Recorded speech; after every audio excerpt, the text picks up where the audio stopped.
गणपतये नमः। गिरीशं गणेशं गले नीलवर्णं गवेन्द्राधिरूढं गुणातीतरूपं भवं भास्मरं भस्मनाभूषितांगं भवानी कलत्रं भजे पंचवक्त्रं। सृष्टौ या सर्गरूपा जगद्वनविधौ पालनीया च रौद्री संहारे च अपि यस्य जगदीदम् अखिलं क्रीडं या पराख्या पश्यन्ति मध्यमाथो तदनु भगवती वैखरी वर्णरूपा शाश्मद्वाचं प्रसन्ना विधिहरिगिरीशाराधिता अलङ्करोत्। नारायणं नमस्कृत्य नरं चैव नरोत्तमं देवीं सरस्वतीं व्यासं ततो जयमुदीरयेत्। सच्चिदानन्दरूपाय विश्वोत्पत्त्यादिहेतवे तापत्रय विनाशाय श्रीकृष्णाय वयं नुमः। श्रीमद् भागवत महापुराण के यह जो कथा चल रही है, भागवत की कथा भक्तों को सुनने में बड़ा आनंद आता है, क्योंकि भागवत धर्म की जो जब जानकारी हो जाती है, सब चाहते हैं, सब भक्त की यही इच्छा होती है कि भागवत धर्म की जानकारी हो जाए, क्योंकि भागवत धर्म जो जान गया उसका जीवन धन्य हो गया, और जिसके जीवन में भागवत धर्म उतर गया उसके जीवन का निश्चित रूप से कल्याण हो जाता है। उद्धव जी को जब विदुर जी से मुलाकात हुआ, विदुर जी जो थे वे साक्षात धर्म के यमराज ही के अवतार माने गए हैं, वे यमराज के अवतार हैं विदुर जी। और विदुर जी जो हैं उनको श्रापवश उनको पृथ्वी पर आना पड़ा है, वो उनको दासी के पुत्र के रूप में उनको जन्म लेना पड़ा है। पूर्व जन्म में जो विदुर जी थे वे उनको यमराज के रूप में ही अवस्थित थे और उनको श्राप मिला था। यह कथा आती है कि मांडव्य ऋषि एक बार तपस्या कर रहे थे मौन रह करके, उसी समय एक उस राज्य का जो राजा था उसके यहाँ चोरी हुआ, और चोर ले करके जो सामान था मांडव्य ऋषि के आश्रम में ले आकर के रख देते हैं।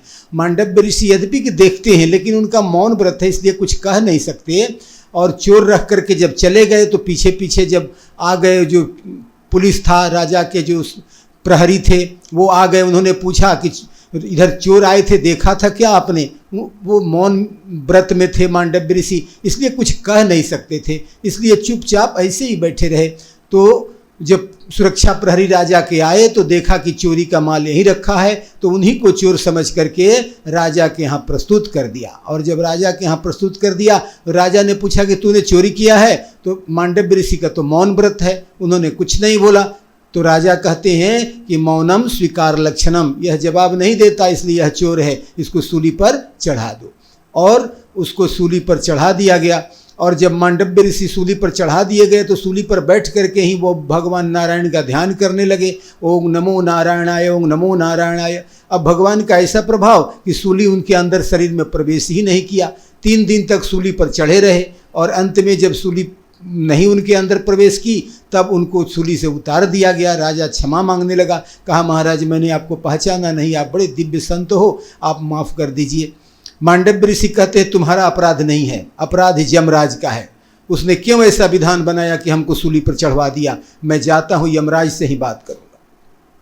यमराज यद्यपि कि पापियों के लिए बड़ा भयंकर हैं, उनके पास जाने में पापी बहुत डरते हैं, लेकिन संतों के लिए वे बड़े सौम्य रूप में रहते हैं, वे वैष्णव रूप में रहते हैं। जब मांडव्य ऋषि वहाँ गए यमराज के पास और तो बड़ा स्वागत किया, कहा महाराज आइए आपका स्वागत है। तो उन्होंने कहा कि मैं अपना स्वागत कराने नहीं आया हूँ, तुमको श्राप देने आया हूँ। कहा महाराज मेरा क्या अपराध है? कहा तूने मुझे सूली पर क्यों चढ़ाया? मैंने अपने जीवन में जाने अनजाने कोई पाप नहीं किया है, मेरा पूरा जीवन तपोमय रहा है, फिर मैंने पाप कब कर लिया जिसके फलस्वरूप तूने मुझे सूली पर चढ़वा दिया? अब यमराज घबराए, कहा भाई देखो जरा निकाल करके किताब इनका कहाँ का क्या कर्म फल है। तो अब जब किताब देखा जाने लगा, अंत में यमराज ने कहा महाराज जब आप बहुत छोटी उम्र के थे ना, तो एक फतिंगे के उसके शरीर में आपने एक तिनका चुभो दिया था। कहा मैं कितने वर्ष का था उस समय? तो यमराज कहते हैं आप महाराज उस समय 3 बरस के थे, खेलते खेलते एक फतिंगे को आपने एक उसमें एक चुभा दिया, उसके शरीर में एक लेकर के एक लकड़ी लेकर के उसमें चुभा दिया। तो उस स्थिति में आपको वही पाप लगा है कि चूंकि तिनके गड़ा देने का कारण, तिनके को एक फतिंगे में चुभो देने के कारण आपको यह दशा प्राप्त हुई है, तो इसलिए उसी पाप का फल आपको मिला है। बहुत गुस्सा गए मांडव्य ऋषि। कहा शास्त्र में लिखा है कि जब तक बच्चे को ज्ञान नहीं हो जाए, बच्चा जब 12 बरस के नीचे रहता है तब तक अबोध रहता है, और जब अबोध बच्चा है उसमें जो वो पाप पुण्य का कोई भाव नहीं रहता है, यदि उससे कोई पाप बन जाए तो विधान में लिखा है कि यदि उससे अबोध बच्चे से कोई पाप हो जाता है तो उसके पाप का फल स्वप्न में दिया जाता है, और तूने तो प्रत्यक्ष ही फल दे दिया, इसलिए मैं तुझे श्राप देता हूँ। तो तुम्हारे इस भूल के कारण तुमको पृथ्वी में जाना पड़ेगा और वहाँ जा कर के दासी के पुत्र के रूप में तुमको जन्म देना पड़ेगा। इसीलिए विदुर जी का जन्म जो है वह दासी के घर में हुआ है, दासी के पुत्र के रूप में हुआ है। तो यह जो विदुर जी बड़े भक्त हैं, वे तो धर्मराज ही हैं, उनको तो धर्म का ज्ञान है, और वे जब तीर्थ में उनकी मुलाकात उद्धव जी से हुई है तो उद्धव जी से कहा महाराज आपको अंत समय में भगवान श्री कृष्ण से मुलाकात हुई थी, तो अब भगवान ने जो भागवत धर्म बताया था उस भागवत की कथा आप सुना दीजिए तो मैं धन्य हो जाऊंगा। तो उद्धव जी कहते हैं कि देखिए आपको ये कथा सुनाने के लिए भगवान ने स्वयं मैत्रेय जी को आदेश दिया था और कहा था कि मैत्रेय जी आप इस भागवत धर्म का जो मैंने आपको उपदेश किया है, इस भागवत कथा को, इस भागवत धर्म को विदुर जी को अवश्य बता दीजिएगा। तो इसलिए हे विदुर जी आप ऐसा कीजिए कि आप मैत्रेय जी के पास चले जाइए और वे गंगा जी के तट पर बैठे हुए हैं, वहीं पर आपको कथा सुना देंगे। तब जाकर के विदुर जी मैत्रेय जी के पास आते हैं जहाँ गंगा जी का तट है। यहाँ बड़ा अद्भुत बात है ये भागवत कथा की कि यहाँ पर सुखदेव जी जो कथा सुना रहे हैं परीक्षित को, वह भी गंगा तट की कथा है। और जब यह कथा जो है अब मैत्रेय जी सुना रहे हैं विदुर जी को, वह भी कथा गंगा घाट पर ही है। गंगा घाट पर जाते हैं, मैत्रेय जी को प्रणाम करते हैं और तब वहाँ पर भागवत कथा हो रही है। और ये जो भागवत कथा हम लोग सुन रहे हैं यह वही कथा है जिसमें भगवान श्री कृष्ण ने भागवत धर्म के रूप में जो बताया था उद्धव जी को, मैत्रेय जी को, वही कथा सुखदेव जी सुना रहे हैं, वही कथा मैत्रेय जी विदुर जी को सुना रहे हैं। तो इस जो भागवत कथा जो हम लोगों के सामने अभी जो उपलब्ध है 18,000 श्लोकों में, उसमें ये प्रारंभ में कथा शुरू होती है। सनक, ये जो सौनक ऋषि हैं, सौनक आदि जो ऋषि हैं ये कथा सुन रहे हैं और इस कथा को सूत जी सुना रहे हैं। दूसरी कथा चल रही है गंगा तट पर जहाँ पर परीक्षित कथा सुन रहे हैं और सुखदेव जी सुना रहे हैं। और तीसरी कथा चल रही है जहाँ पर विदुर जी कथा सुन रहे हैं और मैत्रेय जी कथा कह रहे हैं। ये सब गंगा घाट की कथाएं हैं और गंगा पर ही, गंगा के घाट पर ज्ञान की गंगा भागवत धर्म की कथा हो रही है। तो गंगा जी के तट पर भागवत कथा का एक परम आनंद है। तो कल हम लोगों ने श्रवण किया था कि ध्रुव जी ने भगवान को प्रसन्न किया था, बाल्यकाल में ही 5 वर्ष की उम्र में ही भगवान को प्रसन्न करके और राज्य प्राप्त किया और 36,000 वर्ष तक राज्य पर शासन किया। और शासन करने के बाद जब अंत में जब उनको जाने का समय आया तो जब वे ध्यान में आए तो वहाँ से भगवान के पार्षद आए उनको दिव्य विमान लेकर के ले जाने के लिए। और जब विमान में बैठने लगे तो उसी समय मृत्यु भी वहाँ आ गया, काल भी आ गया। कहा मुझे भी स्पर्श कर दीजिए, क्योंकि नियम है कि मृत्यु के बाद ही आदमी इस लोक से उस लोक में जाता है। तो आपको तो मैं मार नहीं सकता, लेकिन मेरा केवल आप स्पर्श कर दीजिए जिससे मेरा धर्म निभ जाएगा। तो मृत्यु के सिर पर पैर रख करके और ध्रुव जी विमान पर चढ़ गए हैं। तो इस प्रकार से ये भागवत की महिमा है। जो भागवत धर्म को जानता है, भगवान को जानता है, भक्त को जानता है, भगवान की लीला को जानता है, वह मृत्यु के सिर पर रख करके और वह भगवान के धाम को जाता है। तो जैसे ही जब विमान में बैठते हैं ध्रुव जी तो पूछते हैं कि हाँ एक बात तो भूल गया, माता जी का क्या हुआ? मेरी माता जी को तो मैं छोड़कर नहीं जा सकता, सुनीति मेरी माता जी मेरे साथ होनी चाहिए। तो दूतों ने कहा कि आपके सामने से जो विमान आगे आगे जा रहा है उसमें आपकी माता जी आगे आगे आपकी जा रही हैं, वह भी देवधाम को ही जा रही है, इसलिए आप चिंता नहीं कीजिए। तब ध्रुव जी जो है निश्चिंत होकर के भगवान का ध्यान करते हुए वहाँ से प्रस्थान कर गए।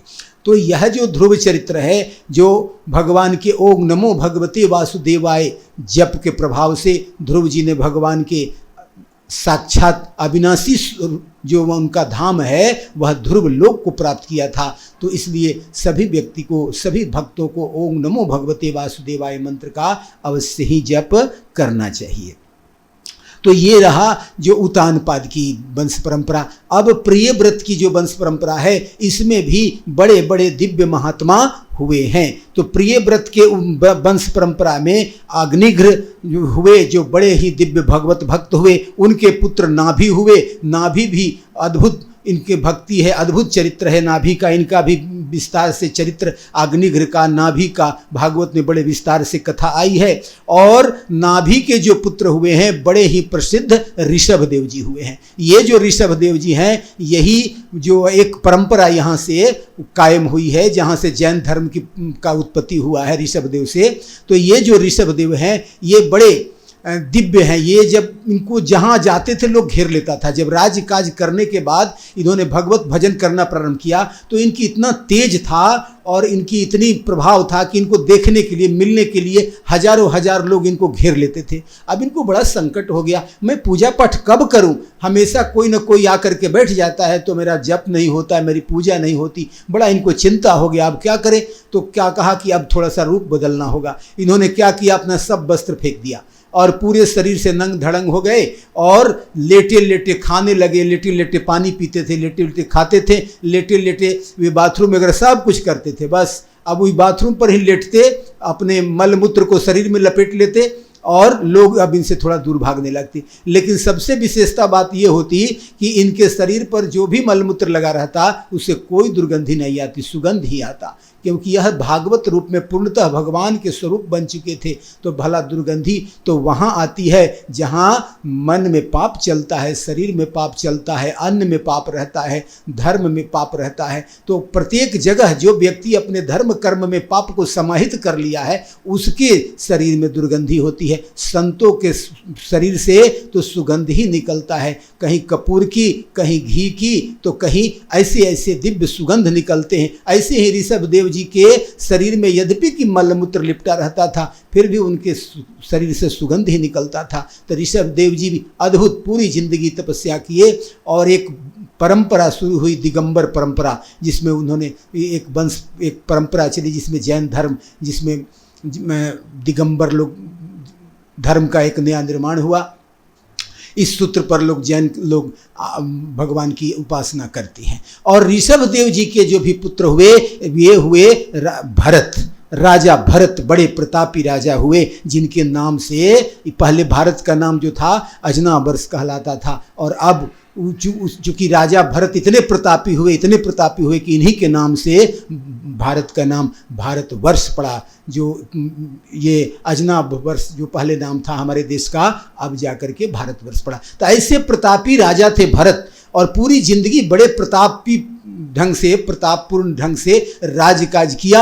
और जब उनका अब लगा कि अब मन, अब माया को त्यागना चाहिए, तो राजपाट छोड़ करके जंगल में चले गए और जंगल में जाकर के तपस्या करने लगे। और वहाँ पर जाकर के गंडकी नदी के तीर पर, जहाँ पुलह क्षेत्र है, हरिहर क्षेत्र है, वहाँ हरिहर क्षेत्र में जाकर के ये तपस्या करने लगे। गंडकी नदी के तीर पर जाकर के तपस्या करने लगे।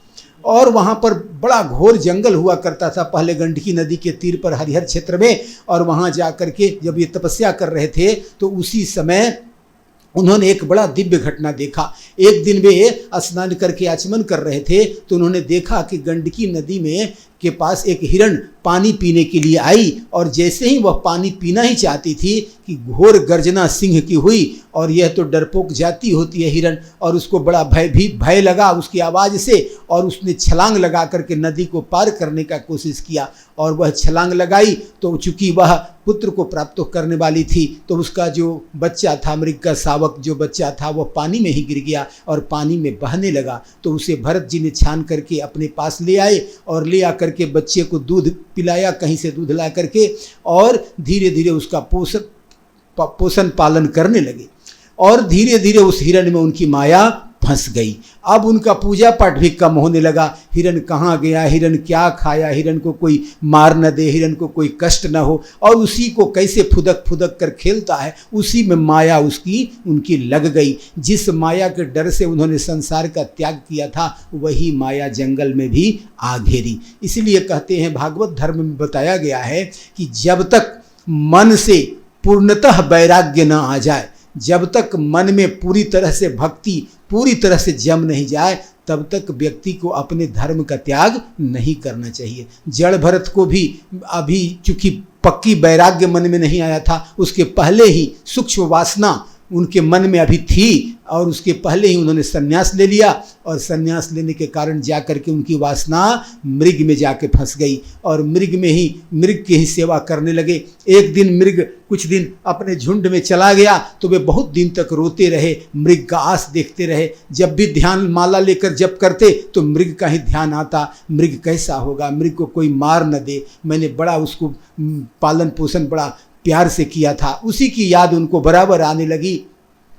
एक दिन जब उसी की याद करते करते वे रुग्ण हो गए, रोगी की अवस्था को प्राप्त हो गए, भगवान के वियोग में नहीं, मृग के वियोग में। और उस प्रकार से एक दिन उनको मृग भी उनके पास आ गया, और आके देखा कि मेरा मालिक बीमार पड़ा है, तो वह आकर के सामने टुक टुक देखता रहा, लेकिन वह कुछ कर नहीं सकता। लेकिन अब मृग को आया देख करके इनका पूरा मन मस्तिष्क और भाव सब कुछ मृग में समर्पित हुआ, और उसी समय काल भगवान का आक्रमण हुआ और उनका प्राण छूट गया। और जब प्राण छूटा तो जैसा कि धर्मशास्त्र में बताया गया है कि मरते समय मन में जो भी चलते रहता है, वही भाव आदमी के अगले जन्म का कारण बनाता है। तो चूंकि मरते समय इनका मन जो है फंस गया था मृग में, इसलिए अगला जन्म इनका मृग का ही हुआ। तो जब मृग का जन्म हुआ, लेकिन पूर्व जन्म की इनकी तपस्या थी, इसलिए इनको याद था, मृग तो बने लेकिन याद था कि मैं पहले जन्म में मेरे साथ क्या हुआ था।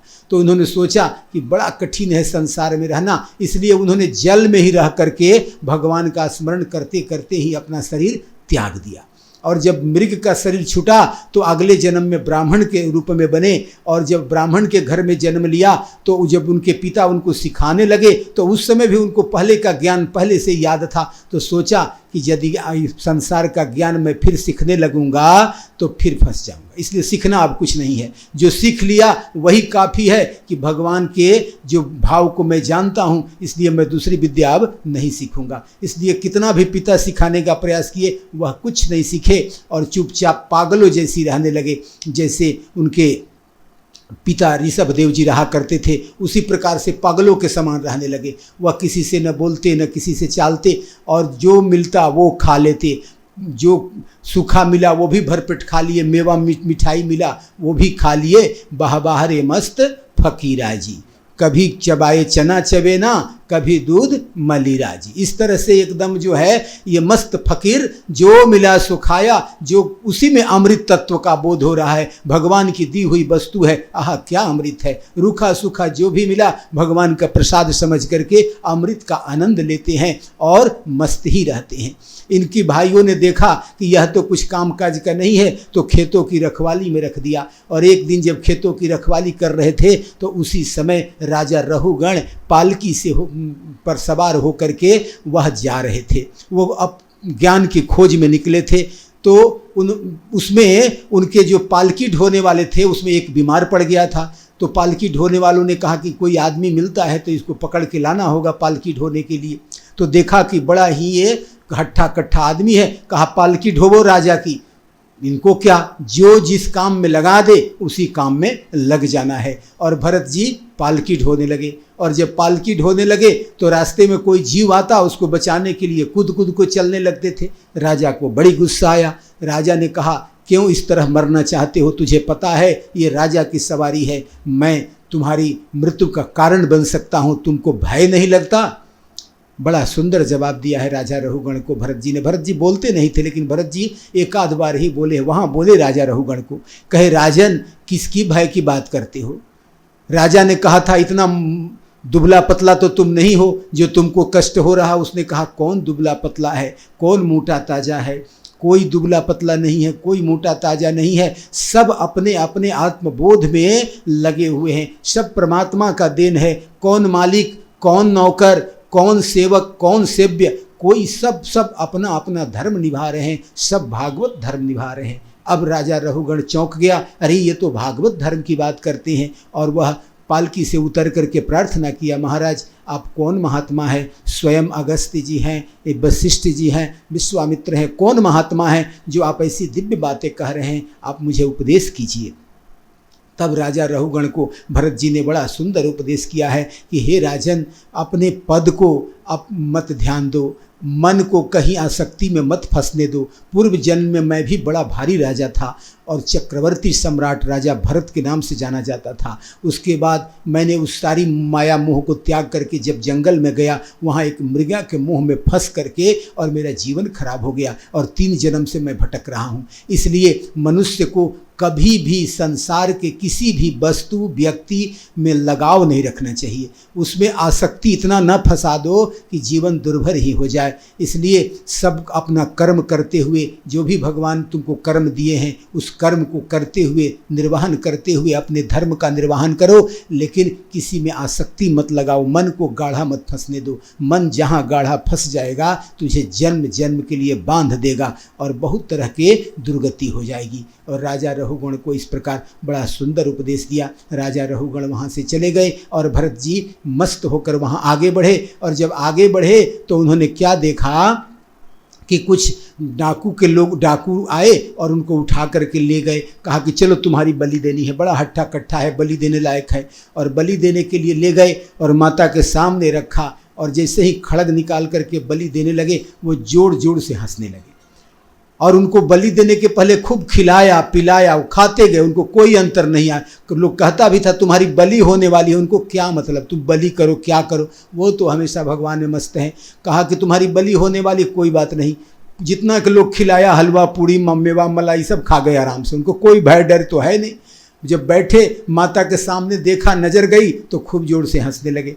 उसने कहा कि क्यों हंस रहे हो? कहा सामने मैं देख रहा हूँ जगदम्बा, तुम्हारे तलवार में जगदम्बा, चारों तरफ भगवान के स्वरूप आद्य शक्ति जगदम्बा और स्वरूप परमात्मा का दर्शन हो रहा है, कौन किसको मारने वाला है समझ ही नहीं आता। और इस प्रकार अट्ठास करने लगे। उसी समय माता भगवती जगदम्बा प्रकट हो गई, अपना खड़ग लेकर के और डाकुओं के समूह का नाश किया और कहा हे पुत्र तुझे क्या चाहिए? भरत जी कहते हैं माता मुझे चाहिए तो कुछ नहीं, यही तो आशीर्वाद दो कि मुझे कुछ चाहिए ही नहीं। आप मुझे केवल यही आशीर्वाद दे दो कि मेरे मन में कोई कामना न आए, कोई इच्छा नहीं आई, कोई रुचि नहीं आए, किसी के प्रति लगाव नहीं हो, आसक्ति नहीं हो। क्योंकि माता आप तो जानती हो कि मैं कई जन्मों से बंध जाता हूँ। माता ने तुझे आशीर्वाद दिया, जा तेरा मोक्ष जन्म है, तेरी मुक्ति होगी, तुम पर माया का कोई प्रभाव नहीं पड़ेगा। तो इस प्रकार ऋषभदेव जी के जो पुत्र हैं जड़ भरत जो है वह मुक्ति को प्राप्त हुए। तो कहते हैं कि भगवान के नाम में बड़ी शक्ति है। भगवान का नाम जप करने से कहते हैं कि अजामिल जैसा पापी भी नाम सुन करके तर गया था। भगवान का अंत समय में जब मुख में भगवान का नाम आ जाए, भाव कुभाव अनख आलसहूँ, नाम जपत मंगल दस दिसहूँ। भाव से आए चाहे कुभाव से आए, भगवान का नाम जिह्वा पर आ जाए ना तो कल्याण तो होना ही है। तो ये जो कथा जो लोग कहते हैं उसमें अजामिल पर लोग बड़ा ठीक बैठाते हैं। कहते हैं कि अजामिल जो था वह बड़ा पापी था और अंत समय में उसके चूँकि बेटा का नाम उसने नारायण रख दिया था और जब दूत उसको लेने आए तो वह नारायण नारायण कहने लगा तो दूत को छोड़कर जाना पड़ा। भगवान के दूत आके लड़ गए क्योंकि यह भगवान का नाम ले रहा है। दूतों ने कहा भी था भगवान का नाम नहीं ले रहा, ये बेटा को पुकार रहा, इसका बेटा का नाम नारायण है, आप लोग गलती में पड़े हुए हैं, यह नारायण नारायण को आपके नारायण की बात नहीं करता। कहा कोई नारायण की बात करे। कहा एक बात बताओ कि अमृत, भागवत ने बड़ा सुंदर दिया हुआ है बात कि एक बात बताओ कि यदि कोई व्यक्ति नहीं जानता हो कि अमृत का क्या फल है और यदि वह अमृत पी लेता है तो क्या अमृत उस पर प्रभाव नहीं डालेगा? क्या अमृत यदि वह पी लेगा तो वह अमर होगा ही। वह अमृत का फल जानता हो या नहीं जानता हो। कोई व्यक्ति यह नहीं जानता हो कि अग्नि में कूद जाने से जल जाएंगे और यदि वह अग्नि में कूद जाए तो क्या अग्नि उसको जला नहीं देगी? इसीलिए भाव हो चाहे कुभाव हो, चाहे जैसा भी हो, जिसका जो स्वरूप है वही काम करता है। यदि अंत समय में नारायण नारायण का नाम आया तो इसको तरना निश्चित है। इसलिए अजामिल की मुक्ति होनी।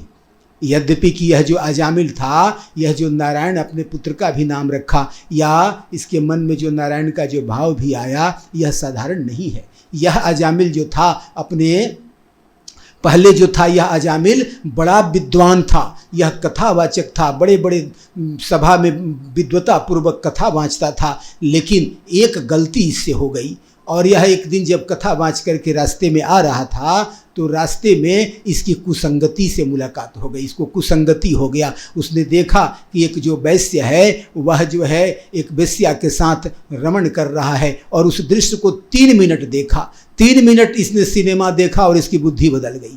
आज तो लोग 3-3 घंटा उस तरह की सिनेमा देखते हैं जिससे पूरी जिंदगी बर्बाद हो जाती है, पूरा जीवन जो है विस्मय बन जाता है।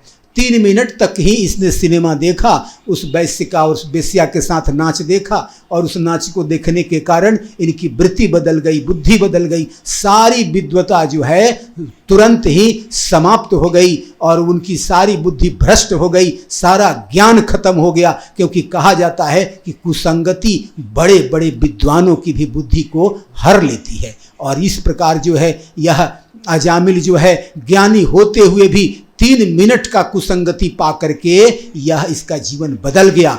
अब यह उस वेश्या को ही रिझाने के लिए सारा धन खर्च करने लगा, जितना भी कमाया था सब ले जा करके उस वेश्या को देने लगा, अपने माता पिता को कष्ट देने लगा, अपनी पत्नी का इसने त्याग कर दिया, भागवत धर्म का त्याग कर दिया, और उस वेश्या का बहुत बड़ा कुटुंब था, बहुत बड़ा परिवार था, और उसी के परिवार को पालने लगा। उस कुसंगति का प्रभाव हुआ कि इसने अपने माता पिता का त्याग किया, अपने धर्म पत्नी का त्याग किया, और जा करके काम पत्नी को स्वीकार किया, और उसके साथ जीवन जीते जीते उसका जीवन जो है पाप से युक्त हो गया, और वह भयंकर पापी हो गया।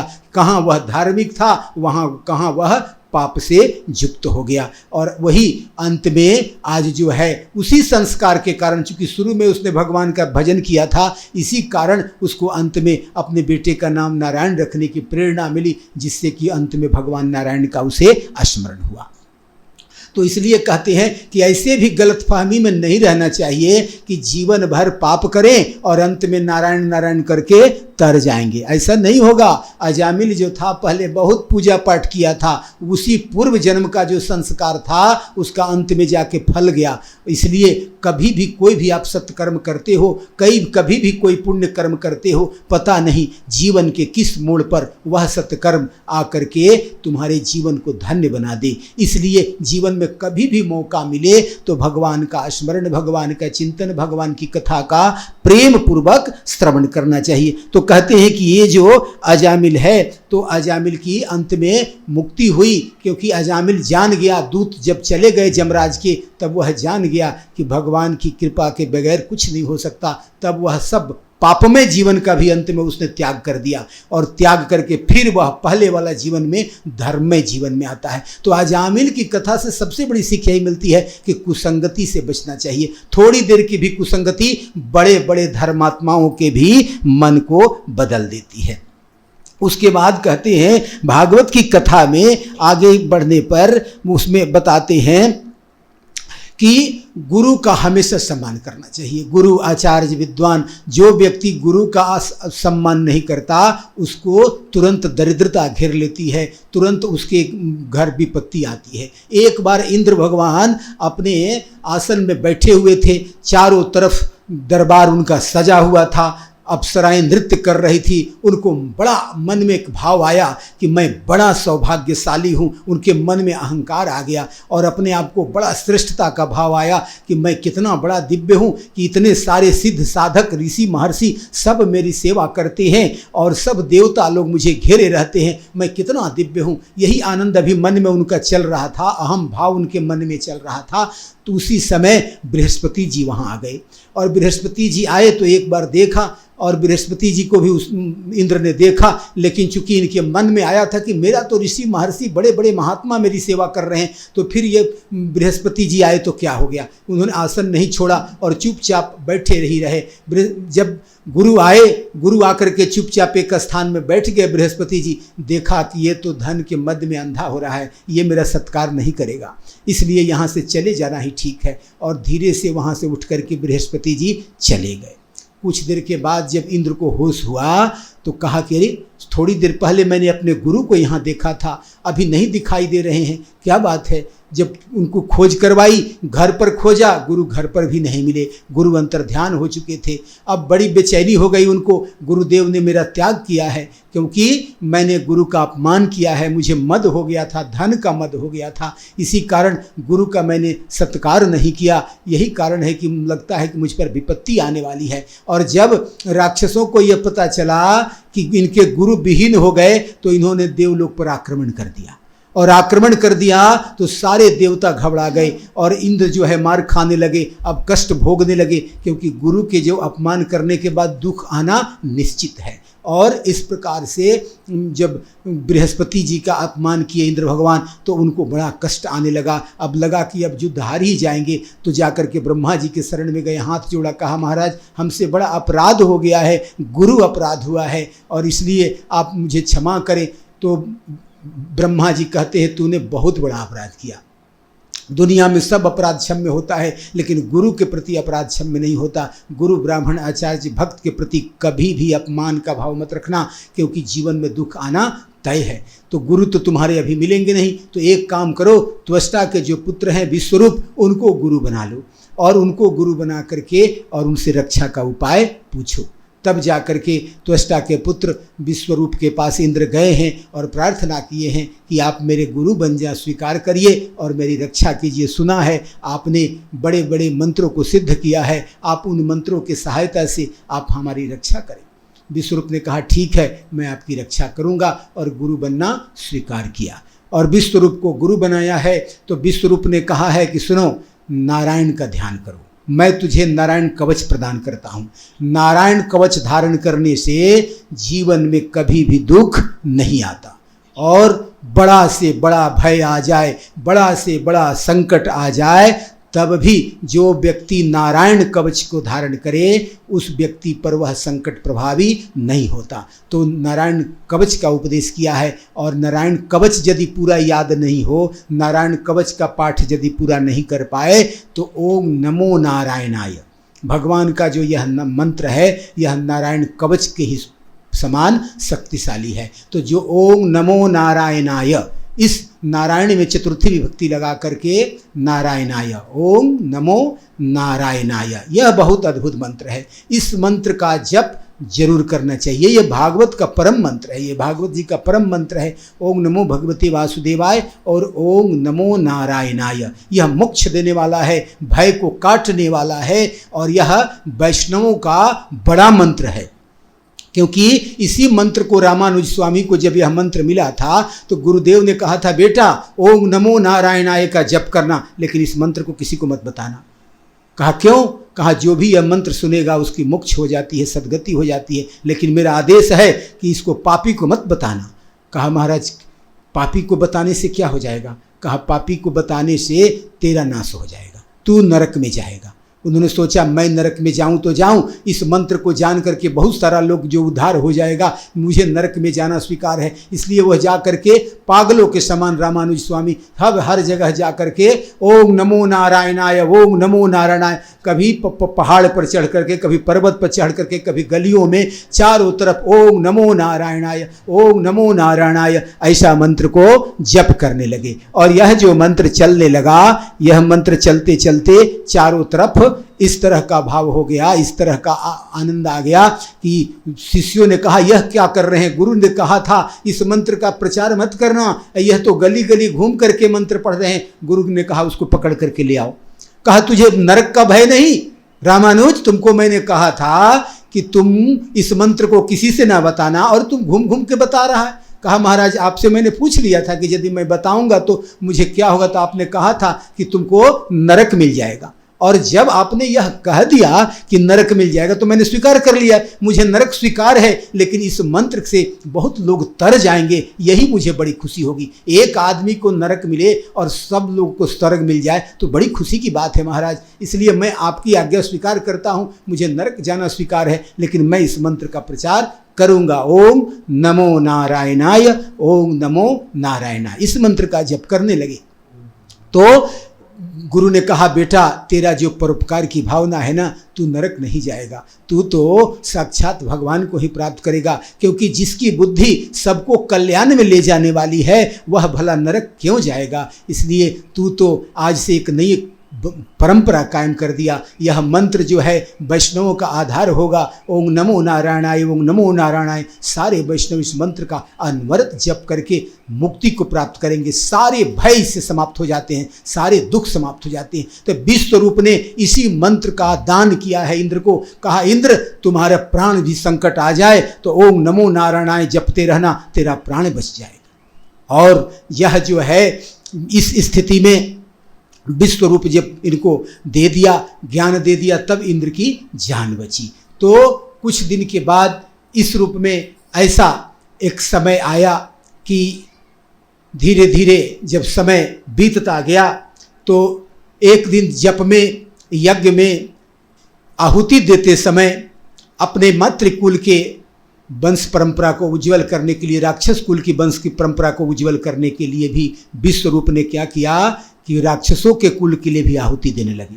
अब इंद्र ने देखा कि ये तो देवता के लिए यज्ञ हो रहा है, राक्षस कुल का उद्धार के लिए भी मंत्र एक बार पढ़ दे रहे हैं, एक बार देवता के लिए तो एक बार राक्षस के लिए। ये उनको बड़ा गुस्सा आया और इंद्र ने उनका वध कर दिया, उनका सिर काट दिया। 3 सिर था, तीनों सिर को काट दिया है विश्वरूप का। तब त्वष्टा को बड़ा गुस्सा आया है और तब जाकर के उन्होंने इंद्रघाती पुत्र उत्पन्न करने के लिए, कि जो इंद्र को मारे ऐसा पुत्र उत्पन्न करने के लिए तपस्या किया है। और उस तपस्या के फलस्वरूप वृत्रासुर का प्राकट्य हुआ है। वृत्रासुर बड़ा भयंकर है। यह वृत्रासुर का जो कथा है, यह जो वृत्रासुर का भी जो पूर्व वृत्तांत है, बड़ा अद्भुत है। यह जो वृत्रासुर था पूर्व जन्म में चित्रकेतु था। चित्रकेतु नाम का बड़ा राजा था।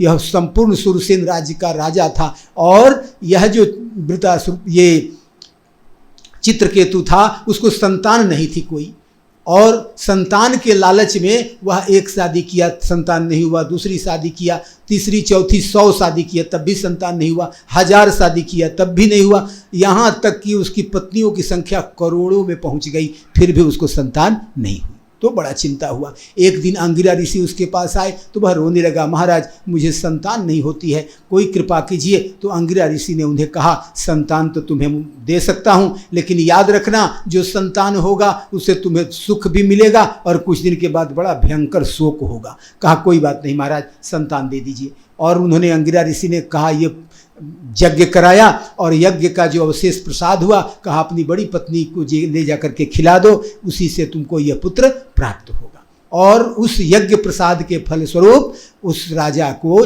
चित्रकेतु राजा को पुत्र प्राप्त हुआ। वह जो पुत्र प्राप्त हुआ वह 1 करोड़ रानियों के बीच में एक पुत्र था। सभी रानियों को बड़ा ईर्ष्या होने लगा कि राजा को जब से बेटा हुआ है तब से यह केवल अपनी जिस रानी से, बड़ी रानी से इसका बेटा हुआ, उसी को राजा मानता है, हम लोग को तो कुछ पूछता ही नहीं। और ईर्ष्या बस उन लोगों ने उस पुत्र कहा ये पुत्र ही रहेगा तो हम लोग का मान नहीं मिलेगा, उस पुत्र को विष दे दिया और वह पुत्र मर गया। जब पुत्र मर गया तब राजा बड़ी दुखी हो गया और महीनों तक उसके शोक में पड़ा रहा। सारा राज्य, सारा सब शोक में ग्रस्त हो गया, सब हाय हाय करने लगे। अब यह पुत्र चला गया, सब लोग केवल रुदन का ही आवाज़ आने लगा। तब फिर वहाँ अंगिरा ऋषि और नारद ऋषि दोनों वहाँ आए और आकर के कहा, तुम लोग क्यों शोक कर रहे हो, क्या शोक का कारण है? कहा मेरा पुत्र मर गया है। कहा अरे मूर्ख, मरना तो संसार का नियम है, मरना जीना यह संसार का नियम है, क्योंकि जो व्यक्ति जन्म लेता है उसकी मृत्यु तो होती है। कहा यह बालक था, बालक अवस्था में मर गया। कहा तुम भी मरोगे, जब तुमको भी मरना है तो फिर किसी के मृत्यु पर क्यों रो रहे हो? बहुत तरह का दृष्टांत दिया, यमराज का दृष्टांत दिखाया, कई राजाओं का दृष्टांत दिखाया कि कई राजा मर गए, कितने भी प्रतापी थे, बहुत तरह का दृष्टांत उनको बताया है। तो चित्रकेतु को जब तब भी संतुष्टि नहीं हुआ, कहा कि ठहरो, जीवात्मा को बुलाते हैं। तो जीवात्मा को ही बुलाया और कहा जीवात्मा तुम्हारे पिता बड़े दुखी हैं, तू इस शरीर में लौट जा। नारद जी ने आदेश दिया, तेरे पिता बहुत दुखी है जीवात्मा, तू इसी शरीर में पुनः लौट जा, तू फिर शरीर को धारण करो। जीवात्मा पूछता है कौन पिता? मेरे जन्म बहुत से हो चुके हैं, मेरे कर्म बहुत हैं, मैंने जैसा जैसा कर्म किया, कभी मैं देवता था, कभी मैं मनुष्य बना, कभी मैं जानवर बना, कभी कई चिड़िया बना, कई तरह की मेरा जन्म हुआ है। तो मेरे कौन से जन्म के ये पिता है? क्योंकि जीव जब तक किसी शरीर में रहता है तभी तक उन संबंधों को जानता है, और जब इस शरीर को त्याग देता है तो उस शरीर से जितना नाता गोता होता है सब समाप्त हो जाता है। तो कितने जन्म में मैं कब था, क्या था, ये किस जन्म के मेरे पिता हैं, और यह क्यों चाहते हैं कि मैं इस शरीर को, जिस शरीर को जब मैंने त्याग दिया तो इस शरीर से मेरी कोई ममता नहीं। जीव जब तक शरीर में रहता है तभी तक उसको शरीर से भी लगाव रहता है, और जैसे ही जीव शरीर का त्याग कर देता है जीव को उस शरीर से कोई ममता नहीं रह जाती। इसलिए हे राजन, इस दुरूह जो आसक्ति है, तेरी जो ममता है, कठिन आसक्ति है, इसका त्याग कर, और त्याग करके भगवत भजन में लग जा, भगवान की सेवा कर, भगवान संकर्षण की सेवा कर, जिससे कि तेरा उद्धार हो जाएगा। तो संकर्षण के लिए मंत्र प्रदान किया, उसके बाद उसका मोह समाप्त हुआ, और चित्रकेतु जो है उनको भगवान शेषनाग की आराधना किया।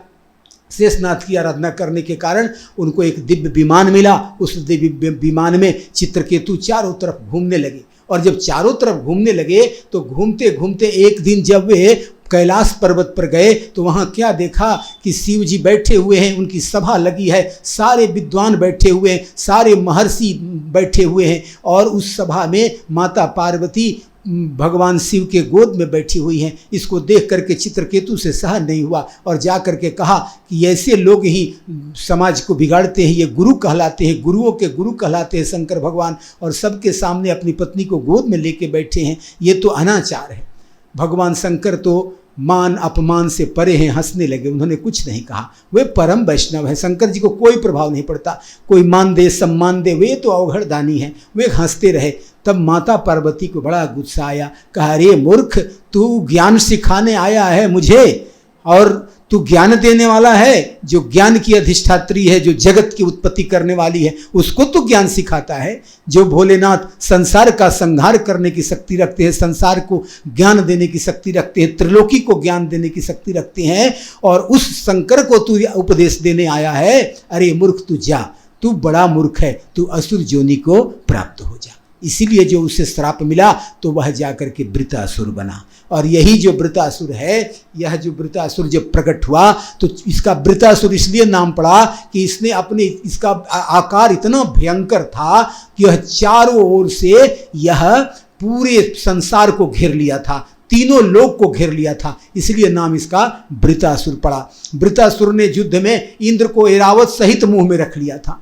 तब इंद्र को याद आया, विश्वरूप का ही मंत्र याद आया कि यह नारायण कवच का ध्यान करो, क्योंकि नारायण कवच का ध्यान करने से मृत्यु के मुख से भी व्यक्ति बाहर निकलता है। तो इंद्र ने वहाँ जप किया, ओम नमो नारायणाय, ओम नमो नारायणाय, ओम नमो नारायणाय।